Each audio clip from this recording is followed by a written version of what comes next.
जय श्री महाकाल। गुरु आसनी शक्तियाँ।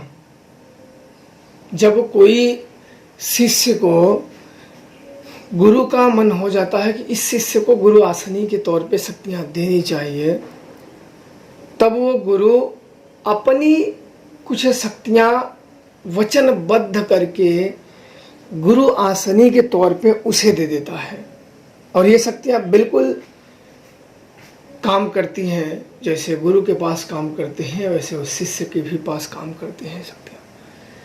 समस्या इसमें यह आती है कि जब व्यक्ति कई रातें और कई दिन जब साधनाएं करता है, बिल्कुल डर के माहौल में शमशान में जब जप करके शक्तियाँ अर्जित करना, तब वो उसका मोल जानता है और उसकी कीमत जानता है।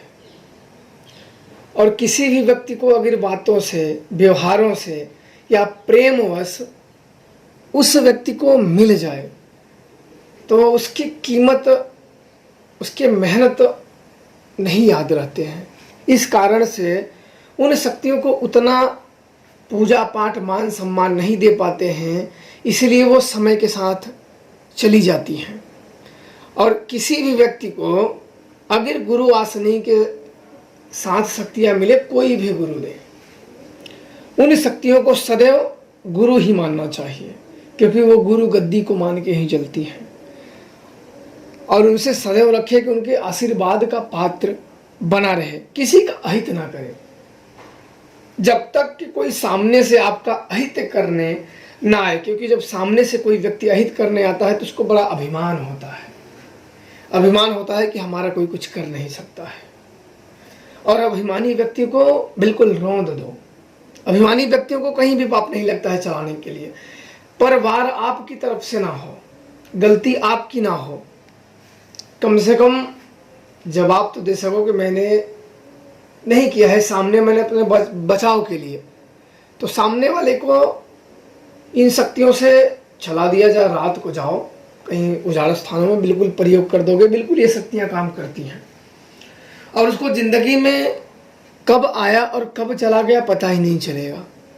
एक बार पीछे जब पड़ जाती हैं बड़ी शक्तियाँ, तो बिना अपनी उद्देश्य पूर्ति के लिए पीछे नहीं हटती हैं, अपने उद्देश्य की पूर्ति कर ही देती हैं। बस चलाने वाला चाहिए। ध्यान रखना, चलाने को तो 1000 मिल जाएंगे चलाने, पर चल जाए जिससे। देखो मैं आपको बता दूं, चलाने का जो विधान होता है बड़ा गुप्त होता है और बड़ा जटिल होता है, बहुत जटिल होता है। मंत्र जब तो कोई भी कर सकता है, किसी को भी दे दो, पर अनुभूतियाँ किसी को भी हो जाएंगी।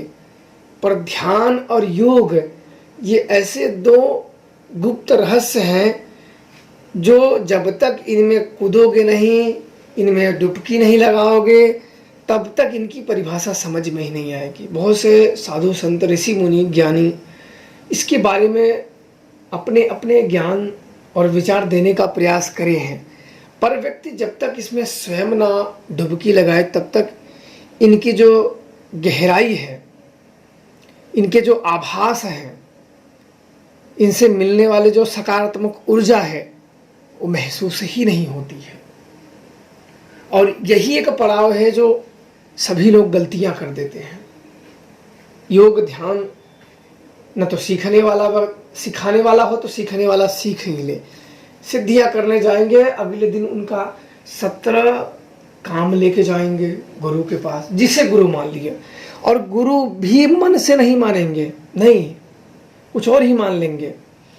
और 2-4 दिन के बाद साधना सफलता नहीं मिली, देखो कोई भी वर्षों लग जाते हैं और भक्ति सच्ची नहीं रही तो पूरी जिंदगी भी लग जाएगी। गुरु अगर सही निकला और साधक निकला तो अनुभव एक दिन में ही करवा देगा। और गुरु के अलावा शिष्य का मन पवित्र नहीं है तो अनुभव नहीं होंगे। और गुरु सही निकला तो अपने सिद्धियों के दम पे, अपने सकारात्मक सोच से, अपने आभास से, अपने प्रभाव से, अपने मंत्र शक्ति से वो अनुभव करवा देगा और जीवन परिवर्तन वहाँ से बिल्कुल हो जाएंगे। सत्य का हाथ पकड़ना बिल्कुल, लेकिन ये सब बार बार घटित नहीं होते हैं, ये कभी कभी जीवन में घटित होते हैं। ऐसे क्षण जीवन में बार बार नहीं आते हैं, और बार बार लाने का प्रयास भी करोगे फिर भी नहीं आएंगे, ये कभी कभी आ जाते हैं। जैसे कहते हैं ना कि ईश्वर हमें एक बार मार्ग देते हैं, पर उसमें से हम चुनते क्या हैं वो रहता है, तो जरूर देते हैं।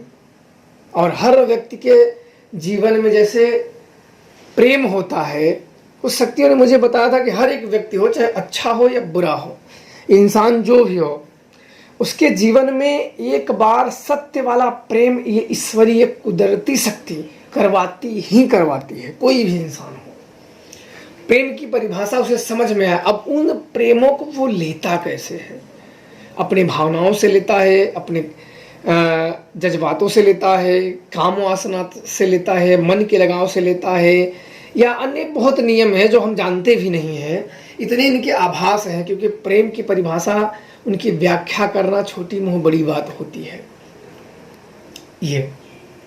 पर प्रेम किसी भी युग तरीके से होता मधुर ही है। इसी प्रकार से भावनाओं से, शक्तियों से जुड़ा जाए, बिल्कुल ही आप इनसे जब जुड़ जाओगे उसी क्षण ज्ञात हो जाएगा। और गुरु आसनी जो शक्तियां होती हैं वो गुरु गद्दी को मान के चलती हैं, गुरु गद्दी पे ही विराजमान होती हैं।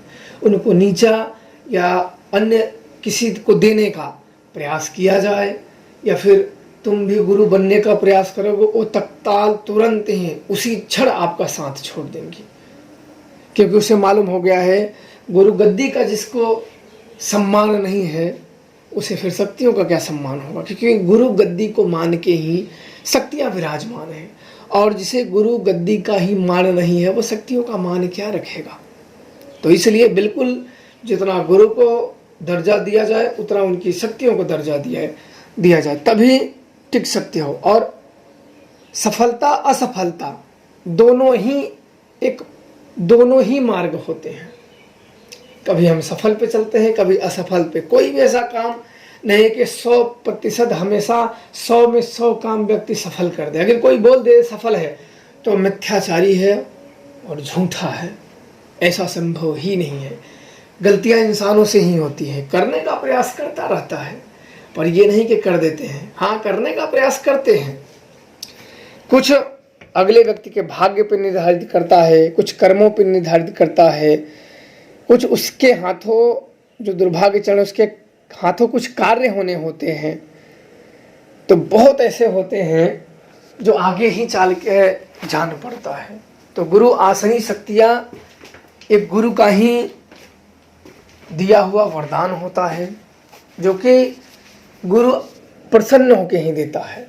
और उन शक्तियों को प्रसन्न करना पड़ता है। कहीं मांगा नहीं जाता है कि सुन लिया जाए तो मांगने चलो गुरु जी हमें दे दो। सदैव अपने मेहनत पे भरोसा करनी चाहिए। अपने मेहनत को करते हुए गुरु चाहे तो खुद दे दे, ना देना चाहे तो ना दे, पर अपने मेहनत से सफलता मिले या असफलता मिले, अपने मेहनत पे पूर्ण भरोसा रखो। किसी को उसका दोष मत दो, तभी इस जीवन में सफलता प्राप्त कर सकते हो। अन्यथा जीवन में जितनी भी घटनाएं होंगी जिसमें आप असफल होगे, उसका दोष किसी अन्य को ही सिर ला दोगे। तो अपना बोझ किसी और के सिर पे लादने का मतलब ये नहीं होता कि आप मुक्त हो गए, नहीं, आपने और लादा। आपने अपनी कमियों को और अपनी गलतियों को स्वीकार नहीं किया, उल्टा उसे दूसरे पे आपने लाद दिया।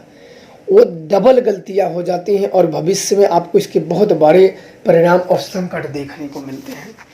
तो ये बहुत ही गुप्त रहस्य हैं, आप लोगों को समझाने के लिए बस आज के लिए इतना ही। जय श्री महाकाल।